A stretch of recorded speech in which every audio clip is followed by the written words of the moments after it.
बोरा बंडा इलाके की दो सगी बहनों प्रमीला और पवित्रा ने पेपर बॉय की इस्तिलाह को बदल कर रख दिया है। जी हाँ, क्योंकि ये दोनों लड़कियां रोज़ाना एक्टिवा गाड़ी पर घरों पर अखबार डालने का काम करती हैं। इनकी सुबह की शुरुआत सुबह 5 बजे होती है और तकरीबन 7:30 बजे सुबह उनका काम ख़त्म होता है। इनके वालिद रामदास पेपर एजेंट हैं।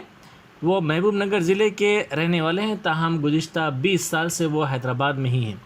उनको अपनी दोनों बेटियों पर फ़ख्र है। रामदास का कहना है कि उन्होंने पेपर बॉय के तौर पर काम शुरू किया था। उन्होंने कहा कि कोरोना की वजह से पेपर बॉय हॉकर का काम करने से गुरेज कर रहे हैं।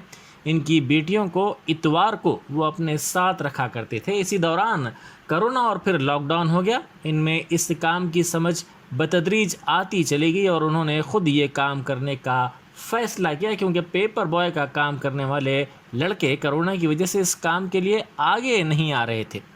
एक लड़की 10वीं और दूसरी लड़की इंटरमीडिएट में तालीम हासिल कर रही है। उन्होंने कहा कि इन लड़कियों का काम ख़त्म होने के बाद उनको वो स्कूल और कॉलेज छोड़ते हैं। इन लड़कियों को हॉकर का काम करते हुए देखकर तमाम अफराद हैरत ज़दा हैं। तमाम अफराद इनकी हौसला अफजाई भी करते हैं। रामदास ने कहा कि उनकी लड़कियां ना सिर्फ हॉकर का काम करती हैं बल्कि पेपर बिल्स की तैयारी का काम भी करती हैं। प्रमीला इंटर साल अव्वल में ज़ेर तालीम है, जबकि उनकी बहन 10वीं जमात की तालीम हासिल कर रही है। उन्होंने कहा कि जब वो 5वीं जमात में थी तो उनके वालिद के पास साइकिल थी जिस पर वो अखबारात रख कर घरों में अखबार डालने का काम करते थे और साथ ही साइकिल पर वो सामने बैठती थी। ये लड़कियां तमाम के लिए जज्बा और मिसाल बन गई हैं।